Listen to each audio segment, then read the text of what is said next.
ગુરુ ગોવિંદ લીંબડી તાલુકાના લીંબડી નગરમાં પરમ પૂજ્ય બાપુ રમેશભાઈ ઓઝાનું એચીવાર પ્રી સાયન્સ સ્કૂલ ખાતે ભવ્ય સ્વાગત કરવામાં આવ્યું। લીંબડી નગરમાં એચીવાર પ્રી સાયન્સ સ્કૂલ ખાતે પરમ પૂજ્ય બાપુ રમેશભાઈ ઓઝાનું ઢોલ નગારા શરણાઈ સાથે આદિવાસી સંસ્કૃતિ મુજબ નાચગાન સાથે સ્વાગત કરવામાં આવ્યું।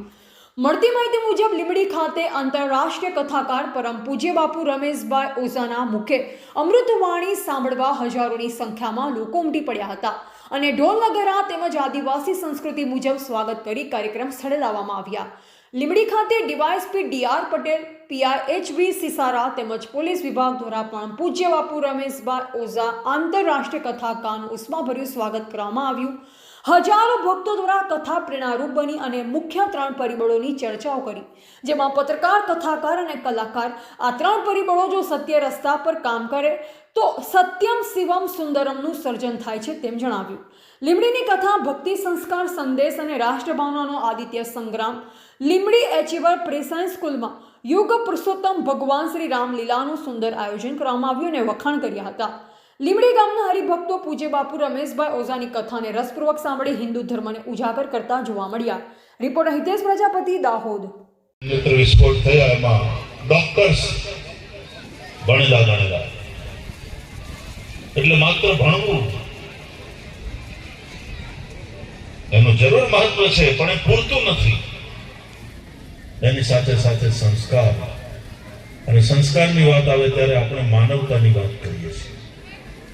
ધર્મની જરૂર પડે અને ધર્મ એ જ જે માનવતા શીખવાડે। આપણે શાળાના બાળકો દ્વારા એક સુંદર પ્રસ્તુતિ અહીંયા જોઈ। प्यारे लव कुश ने संक्षेप में पूरी राम कथा का गायन कर लिया और उसका मंचन भी हुआ। विषय न जाने कितना प्राचीन है, लेकिन फिर भी जब जब इसकी प्रस्तुति होती है मन वहां आकर्षित हो जाता है और दिल आनंद से भर जाता है। बुद्धि को एक प्रेरणा प्राप्त होती है। क्यों?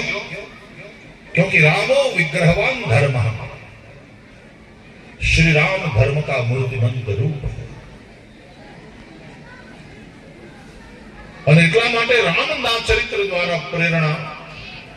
અને યાદ રાખજો, ધર્મ એટલે માત્ર રિલિજિયન નહીં, મઝહબ નહીં, ધર્મ એટલે કર્તવ્ય।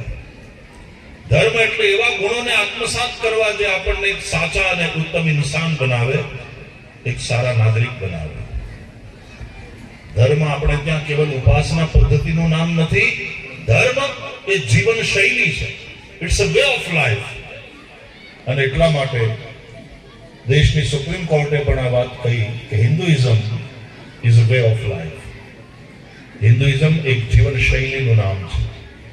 અને આવી સ્વસ્થ જીવન શૈલી જેમાં માણસની વચ્ચે પ્રેમ હોય, રામ રાજ્યમાં સબ નર કરહી પરસ્પર પ્રીતિ।